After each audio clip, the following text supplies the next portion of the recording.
ये कहानी है बिहार में बसे एक खुशहाल गांव की, जिसका नाम है एकता नगर। गांव में जैसे ही सुबह सूरज की पहली किरण धरती को छूती है, पूरा गांव खिलखिला उठता है। पेड़ों पर चहचहाते पंछियों की मधुर धुन एक नई सुबह का स्वागत करती है। हर इंसान अपनी रोजी रोटी की तलाश में घर से बाहर निकल पड़ता है।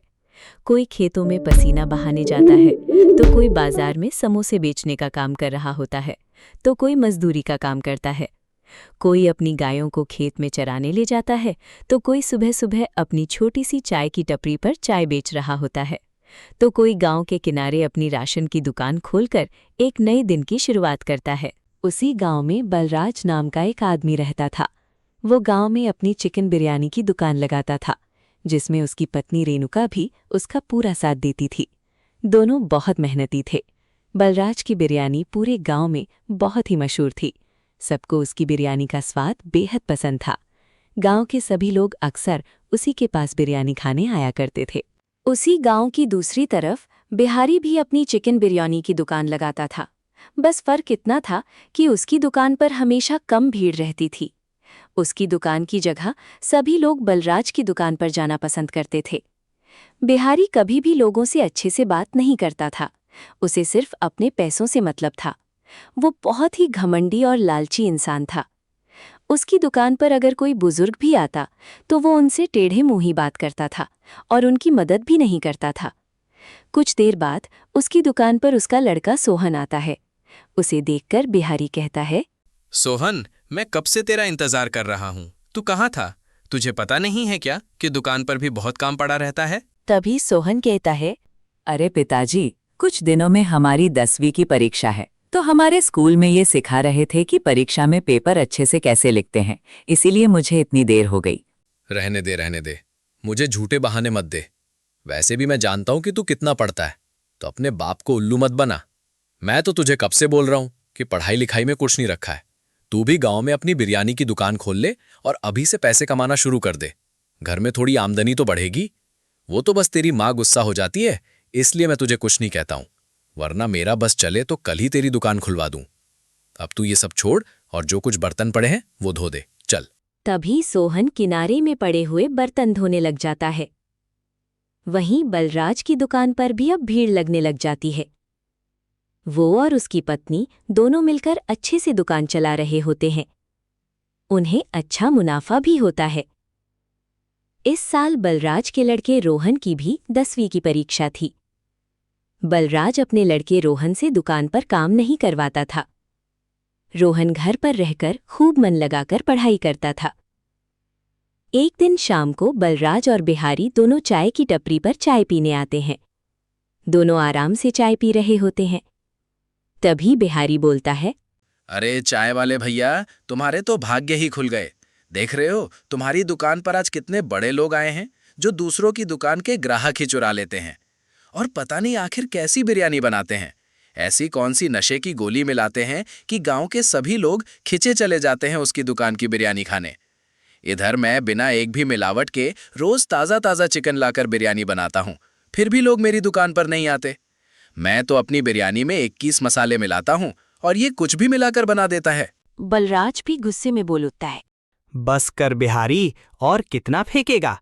अब लपेटने के लिए रोल भी नहीं बचा। अगर अच्छी बिरयानी बनानी नहीं आती तो झूठी कहानियां मत बना और अपना मुंह बंद करके रख। अगर तू 21 मसाले मिलाता है तो मैं 22 मसाले मिलाता हूँ, एक एक्स्ट्रा मसाला दिमाग का जो तेरे पास है ही नहीं। तेरा चिकन देखकर लगता है कि वो कुश्ती लड़कर आया है। एकदम इतना कड़क होता है कि कोई ठीक से खा भी ना पाए। और तेरा चिकन तो देखकर लगता है कि अस्पताल से भागकर आया है, एकदम बेजान। तभी बिहारी भी कहता है, मेरी बिरयानी खाने के लिए लोग लाइन लगाकर खड़े रहते हैं। हाँ, कंफ्यूज होकर कि ये बिरयानी है या पुलाव। तभी चाय वाला बीच में बोलता है, बस भाई बस, सब आज ही निकाल लोगे क्या? कल के लिए भी कुछ बचाकर रखो। वो दोनों शांत हो जाते हैं और फिर अपने अपने घर की ओर निकल जाते हैं। ऐसे ही रोज बलराज की दुकान पर भीड़ लगी रहती थी और गांव के लोग उसकी बिरयानी के मजे लेते थे। वहीं बिहारी की दुकान पर उसके बर्ताव की वजह से काफ़ी कम लोग जाते थे। वो अपने बेटे सोहन से भी बहुत काम करवाता था और उसकी पढ़ाई पर भी ज़्यादा ध्यान नहीं देता था। वहीं बलराज अपने बेटे रोहन से कोई काम नहीं करवाता था। कुछ दिन बाद वो लोग फिर से चाय की दुकान पर मिलते हैं। बिहारी पहले से ही वहां बैठा हुआ था। तभी वहां बलराज आता है। बलराज को आते हुए देखकर चाय वाला कहता है, हे भगवान, ये दोनों फिर से मिल गए। अब ये दोनों दोबारा बहस करना शुरू कर देंगे। बलराज भी वहीं पास में जाकर बैठ जाता है। तभी बिहारी कहता है, ये देखो, मेरी रेसिपी चुराकर बिरयानी बनाने वाला आ गया। तभी बलराज हंसते हुए कहता है, अगर मैं तुम्हारी नकल करता ना तो मेरा धंधा कब का बंद हो गया होता। बलराज चाय पीकर वहां से जाने लगता है और बिहारी से कहता है, आज मैं थोड़ा जल्दी में हूँ, नहीं तो आज भी तुम्हें अच्छे से बताता। अरे जाओ जाओ, बड़े आए मुझे बताने वाले। बलराज वहां से किताबों की दुकान पर पहुंच जाता है। वहां से वो अपने बेटे रोहन के लिए कुछ किताबें खरीद लेता है और फिर घर की ओर निकल पड़ता है। घर पहुंचकर वो किताबें रोहन को दे देता है और कहता है, बेटा, तेरी पढ़ाई अच्छे से तो चल रही है ना? देख बेटा, मुझसे जितना होता है वो सब मैं तेरे लिए कर रहा हूँ। तूने देखा ही होगा अपने दोस्त सोहन को, वो बिहारी उससे कितना काम करवाता है और उसकी पढ़ाई पर भी ध्यान नहीं देता। लेकिन देख, मैं तुझे कुछ करने को नहीं बोलता हूँ। तू बस अपनी पढ़ाई पर अच्छे से ध्यान दे और अच्छे मार्क्स से पास हो जा। बस इसी में मेरी खुशी है। जी पिताजी, आप थोड़ी भी फिक्र मत कीजिए, मैं अपनी पढ़ाई अच्छे से कर रहा हूँ, मेरे मार्क्स अच्छे ही आएंगे। अगली सुबह होती है। बलराज और उसकी पत्नी रेणुका अपनी बिरयानी की दुकान खोल देते हैं। सभी लोग बड़े मजे से बिरयानी खा रहे होते हैं। वहीं दूसरी तरफ बिहारी की दुकान पर सन्नाटा छाया हुआ था और वो काफी निराश बैठा था। तभी उसके मन में एक ख्याल आता है और वो कहता है, उस बलराज का कुछ तो करना ही पड़ेगा, वरना मेरी दुकान तो जल्दी बंद हो जाएगी। मैं एक काम करता हूँ, उसकी दुकान पर कुछ लोगों को भेजकर उसकी बिरयानी खाकर बेहोश होने का नाटक करवाता हूँ। इससे पूरे गांव वाले डर जाएंगे और उसकी दुकान पर जाना बंद कर देंगे। तभी बिहारी अपने दोनों दोस्तों पिंटू और सिंटू को दुकान पर बुलाता है। वो दोनों वहां आ जाते हैं और बिहारी से कहते हैं, क्या हुआ बिहारी भैया, कोई काम था क्या?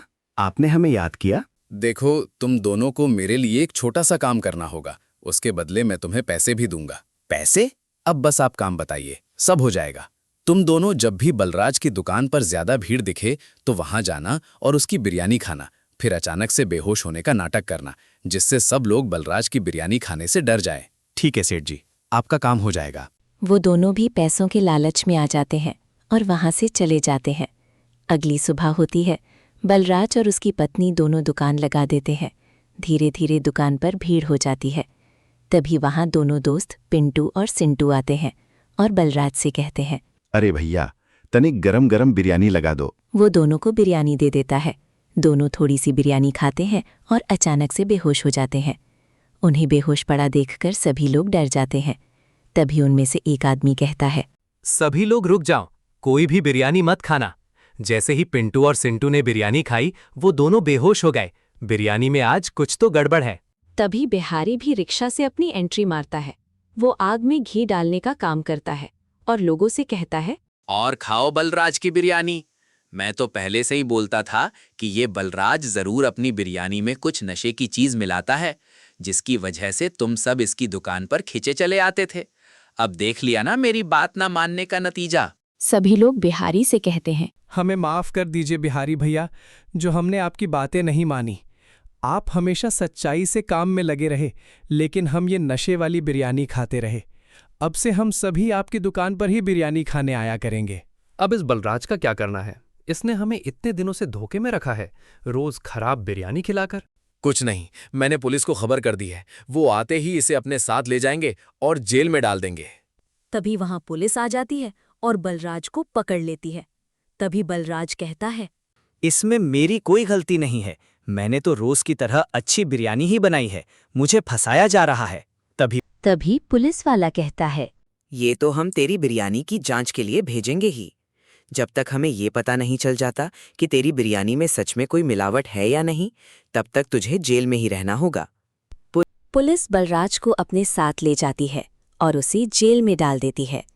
ये सब देखकर उसकी पत्नी रेणुका भी काफी बेहाल हो जाती है। अगली सुबह होती है और अब बलराज की दुकान बंद पड़ी रहती है। वहीं दूसरी तरफ बिहारी की दुकान पर लोग जाने लगते हैं और वहां काफी भीड़ लग जाती है। सभी लोग बड़े मज़े से बिरयानी खाते हैं। ये देखकर बिहारी भी मन ही मन सोचता है, अब तो बस पैसा ही पैसा होगा। उसकी आंखों में लालच की चमक साफ दिखाई दे रही थी। वहीं उसका बेटा सोहन कभी बर्तन धो रहा था तो कभी लोगों को बिरयानी परोस रहा था। आज उसकी काफ़ी अच्छी बिक्री होती है और शाम होते होते उसकी सारी बिरयानी बिक जाती है।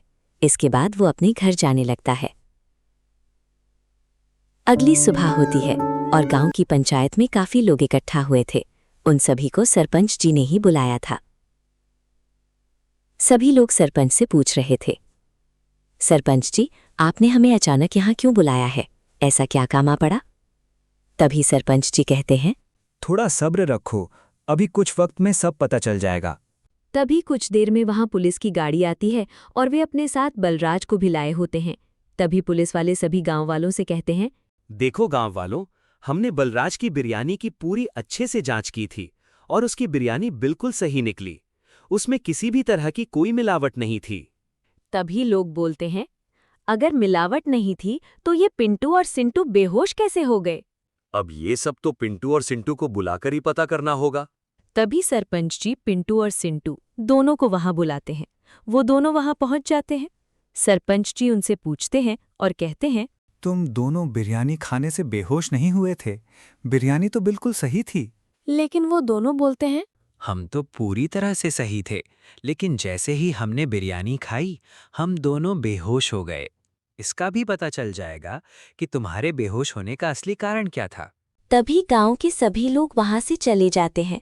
फिर पुलिस वाला सरपंच से कहता है, आप इन दोनों दोस्तों पर थोड़ी नजर रखिएगा, ये दोनों कुछ तो छुपा रहे हैं। बलराज भी अपने घर चला जाता है। उसे देखकर उसकी पत्नी रेणुका बहुत खुश हो जाती है और कहती है, मुझे पता था कि आप जल्द ही वापस आओगे। हमारी बिरयानी में कोई मिलावट हो ही नहीं सकती। हाँ, सही कहा। बस अब ये जल्दी से पता चल जाए कि पिंटू और सिंटू को अचानक क्या हुआ था, या फिर वो दोनों कोई नाटक कर रहे थे। अब वो सब छोड़िए, जल्दी से बाजार जाकर चिकन लेकर आइए। हम दोपहर में बिरयानी की दुकान खोल देते हैं, कुछ बिक्री ही हो जाएगी। हाँ, तुमने सही कहा, मैं अभी जाता हूँ। बलराज भी चिकन की दुकान से चिकन और राशन की दुकान से सारे मसाले लेकर अपने घर पहुंच जाता है। इसके बाद वो बिरयानी बनाने लगता है। कुछ ही देर में उसकी बिरयानी तैयार हो जाती है और फिर वो अपनी दुकान लगा देता है। उसकी दुकान पर काफ़ी कम लोग आ रहे थे। बहुत से लोगों के मन में अभी भी बलराज की बिरयानी को लेकर डर था। इसीलिए सभी लोग बिहारी की दुकान पर ही बिरयानी खाने जाते थे। बिहारी की दुकान पर हर समय भीड़ लगी रहती थी। वहीं शाम का समय था और दोनों दोस्त पिंटू और सिंटू गांव के चबूतरे पर बैठे हुए थे। तभी पिंटू कहता है, सिंटू भाई, बलराज की दुकान की ऐसी हालत करके तो मजा ही आ गया। सही कहा, बस थोड़ा सा नाटक करने के हमें पैसे मिल गए। पैसों से याद आया, रात होते ही बिहारी भैया से पैसे लेने चलते हैं और उन्हें पुलिस वाली बात भी बता देते हैं। रात हो जाती है और दोनों दोस्त बिहारी के घर पहुंचते हैं। वहां पहुंचकर वे बिहारी से कहते हैं, बिहारी भैया, अब हमारे पैसे दे दीजिए। लेकिन अब एक दिक्कत हो गई है। बलराज की बिरयानी में कोई मिलावट नहीं थी और इसीलिए पुलिस हमारे पीछे लग गई है। अब हम क्या करें? अगर सबको पता चल गया कि आपके कहने पर हमने ये सब नाटक किया था, तो वो आपको और हम दोनों को जेल में डाल देंगे। तुम लोग चिंता मत करो, कुछ नहीं होने वाला।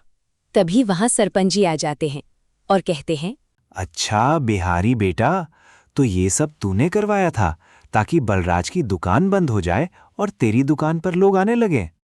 तभी बिहारी घबराकर कहता है, सरपंच जी, आप इतनी रात को यहाँ क्या कर रहे हैं? मुझे पुलिस ने कहा था कि पिंटू और सिंटू पर नजर रखो, ये दोनों को छुपा रहे हैं। तो मैं वही कर रहा था और इनका सच सामने आ ही गया। ये सब तुम्हारा ही कराया धरा है, जो तुमने पैसों का लालच देकर करवाया है। तभी वहां बलराज का पूरा परिवार भी आ जाता है और बिहारी का बेटा सोहन भी घर से बाहर आ जाता है। उसी समय वहां पुलिस भी पहुंच जाती है और बिहारी से कहती है, ये तूने बहुत गलत किया है बिहारी। अपने फायदे के लिए तू दूसरों का नुकसान करवा रहा था। आज दूध का दूध और पानी का पानी हो ही गया। अब तुझे हमारे साथ जेल चलना ही पड़ेगा। पुलिस उसे जेल लेकर जा ही रही होती है। तभी बिहारी का बेटा सोहन रोते हुए बलराज से कहता है, चाचा, मेरे पापा को माफ कर दीजिए। इन्हें जेल में डालने की जगह कोई और सजा दे दीजिए, लेकिन इन्हें जेल में मत डालिए। अगर ये नहीं रहेंगे तो हमारा घर कैसे चलेगा? मैं पूरा अकेला पड़ जाऊंगा। तभी बलराज का बेटा रोहन कहता है, पिताजी, इन्हें माफ कर दीजिए। ये बेचारा अभी भी मेरे जितना ही छोटा है। अगर ये अभी से अकेला पड़ गया तो इसके ऊपर क्या बीतेगी। तभी बलराज भी रोहन की बात मानकर बिहारी को माफ कर देता है। ये देखकर बिहारी की आंखों में आंसू आ जाते हैं और वो सबसे कहता है, अब मैं क्या ही करूं? मैं भी रोज अच्छे से बिरयानी बनाकर अपनी दुकान लगाता हूं और मेरी दुकान पर बहुत कम लोग आते हैं, लेकिन बलराज की दुकान पर हमेशा भीड़ लगी रहती है। ये देखकर मैंने गुस्से में आकर ये सब कर दिया। तभी सरपंच जी कहते हैं, बिहारी जेल नहीं जाएगा, लेकिन इसे कोई और सजा तो देनी ही पड़ेगी। इसने गलती तो की है, जिसे ऐसे ही माफ नहीं किया जा सकता। अब से बिहारी यहां अपनी दुकान नहीं लगाएगा। तभी बिहारी दुखी होते हुए कहता है, सरपंच जी, मेरे साथ ऐसा मत कीजिए। मेरे पास बस यही एक काम है, मैं इसके अलावा भला क्या ही करूंगा। तभी रोहन कहता है, सरपंच जी, मेरे पास एक उपाय है। सोहन और मैं दोनों 10वीं में हैं। अगर सोहन ने मुझसे ज्यादा मार्क्स ला दिए तो इनकी दुकान यहां रहेगी, नहीं तो इन्हें कोई और काम ढूंढना पड़ेगा। सरपंच जी भी रोहन की इस बात को मान लेते हैं। अगली सुबह होती है और बलराज और बिहारी दोनों अपनी अपनी दुकान लगाते हैं। अब बलराज की दुकान पर लोगों ने फिर से जाना शुरू कर दिया था। सभी लोगों को अब बिहारी की असलियत पता चल गई थी। वहीं बिहारी की दुकान पर सन्नाटा रहता था। उसकी दुकान पर बहुत कम लोग जाते थे। बलराज का बेटा रोहन भी खूब मन लगाकर पढ़ाई कर रहा था। वहीं बिहारी अपने बेटे से दुकान पर काम करवाता था और उसका बेटा अच्छे से पढ़ाई में ध्यान नहीं लगा पा रहा था। ऐसे ही दिन बीत जाते हैं और 10वीं की परीक्षा शुरू हो जाती है। बलराज की दुकान भी अब अच्छी चल रही थी। वहीं बिहारी की दुकान पर भी 2-4 लोग आते जाते रहते थे। ऐसे ही समय गुजरता है और आखिरकार 10वीं का रिजल्ट भी आ जाता है। तब सरपंच जी उन सभी को पंचायत में बुलाते हैं और कहते हैं, रोहन, तुम्हारे कितने मार्क्स आए हैं? सरपंच जी, मेरे तो 600 में से 550 मार्क्स आए हैं। अरे वाह, ये तो बहुत बढ़िया मार्क्स हैं। और सोहन, तुम्हारे कितने आए हैं? सरपंच जी, मेरे 480 मार्क्स आए हैं। मार्क्स तो तुम्हारे भी अच्छे हैं, लेकिन तो जैसा तय हुआ था अब वैसा ही होगा। क्योंकि बिहारी के लड़के सोहन के कम मार्क्स आए हैं, इसलिए अब बिहारी तुम्हें अपनी दुकान बंद करके कोई और काम ढूंढना होगा। सरपंच बिहारी का बिरयानी का धंधा बंद करवा देते हैं। बिहारी भी गुस्से में वहां से चला जाता है और घर पहुंचकर अपने बेटे से कहता है, तुझसे एक काम भी नहीं हो गया। तेरी वजह से मेरी बिरयानी की दुकान बंद हो गई। वहीं बलराज भी बहुत खुश था। वो खुशी खुशी बोल देता है, आज मेरे बेटे के बहुत अच्छे मार्क्स आए हैं, तो आज शाम को मेरी तरफ से पूरे गांव के लोगों के लिए बिरयानी पार्टी। ये बात पूरे गांव में फैल जाती है और ये सब बिहारी भी सुन लेता है। ये सुनकर उसे बहुत गुस्सा आता है। तभी बिहारी मन ही मन सोचता और कहता है, क्यों ना मैं इसकी बिरयानी पार्टी ही खराब कर दूं। मुझसे अब इसकी खुशी देखी नहीं जा रही। मैं एक काम करता हूं, इसके घर के पास जाऊंगा और जब ये बाहर व्यस्त रहेगा तो नमक की डिब्बी हटाकर वहां पिसी हुई चीनी रख दूंगा, जिससे इसकी पूरी बिरयानी खराब हो जाएगी और इसकी पार्टी भी बर्बाद हो जाएगी। बिहारी चुपके से बलराज के किचन में जाता है और नमक की डिब्बी हटाकर वहां पिसी हुई चीनी रख देता है। इसके बाद वो चुपचाप वहां से निकल जाता है। ये सब बिहारी का लड़का सोहन देख लेता है। इसके बाद वो बलराज के लड़के रोहन से मिलता है और उससे कहता है, तुमने जो शर्त रखी थी कि अगर मेरे ज्यादा नंबर आएंगे तभी मेरे पिताजी की बिरयानी की दुकान रहेगी, उसी वजह से मेरे पापा मुझसे थोड़ा कम काम करवा रहे थे और मुझे पढ़ने का थोड़ा समय भी दे रहे थे। लेकिन मेरे कम मार्क्स आए तो मेरे पापा बहुत गुस्से में हैं। सच कहूँ तो अगर तुम नहीं होते तो मैं कभी इतने मार्क्स ला ही नहीं पाता। सोहन भी रोहन को सारी सच्चाई बता देता है। वो कहता है कि मेरे पिताजी ने नमक की डिब्बी हटाकर वहां पिसी हुई चीनी रख दी है, जिससे बिरयानी खराब हो जाए और तुम्हारे पापा की बिरयानी पार्टी भी बेकार हो जाए। रोहन ये सुनते ही अपने घर जाता है और वापस से पिसी हुई चीनी हटाकर वहां नमक रख देता है। इसके बाद बलराज की बिरयानी बहुत अच्छी बनती है। शाम हो जाती है और उसकी दुकान पर पूरे गांव के लोग पहुंच जाते हैं। सभी लोग बड़े मजे से बिरयानी पार्टी का आनंद लेते हैं और बलराज की बिरयानी की खूब तारीफ भी करते हैं। अगली सुबह होती है और रोहन और सोहन दोनों बिहारी के घर पहुंचते हैं। वो दोनों बिहारी के पास जाते हैं और कहते हैं, आप यही सोच रहे हो ना कि बिरयानी अच्छी कैसे बन गई? तो बता दूं कि आपका बेटा सोहन आपकी तरह नहीं है। वो बहुत ही ईमानदार है। कल सोहन ने आपको नमक की डिब्बी हटाकर वहां पिसी हुई चीनी रखते हुए देख लिया था। उसने मुझे आकर सारी बात बता दी। फिर मैंने तुरंत सब बदल दिया, जिससे बिरयानी अच्छी बनी। दुकान बंद होने की वजह तुम्हारा बेटा सोहन नहीं, बल्कि तुम खुद हो। तुमने उससे कितना काम करवाया, कभी उसकी पढ़ाई पर ध्यान नहीं दिया, उसे कभी पढ़ने का ज्यादा समय नहीं दिया। फिर भी तुम्हारे बेटे ने इन सब के बावजूद भी अच्छे मार्क्स ला दिए और सभी लोगों ने पार्टी के खूब मजे लिए। ये सब सुनकर बिहारी भी उदास हो गया और उसे अपनी गलती का एहसास हो गया। मुझे माफ कर दो बेटा, ये सब मेरी ही गलती है। मैं बहुत लापरवाह था और अपना बदला लेने के चक्कर में मैं तुम्हारे साथ बुरा कर रहा था। इसी तरह बिहारी को अपनी गलती का एहसास हुआ और अब उसने गांव में समोसे बेचना शुरू कर दिया। वहीं बलराज की बिरयानी की दुकान भी काफ़ी अच्छी चल रही थी और सभी लोग उसकी स्वादिष्ट बिरयानी का आनंद ले रहे थे।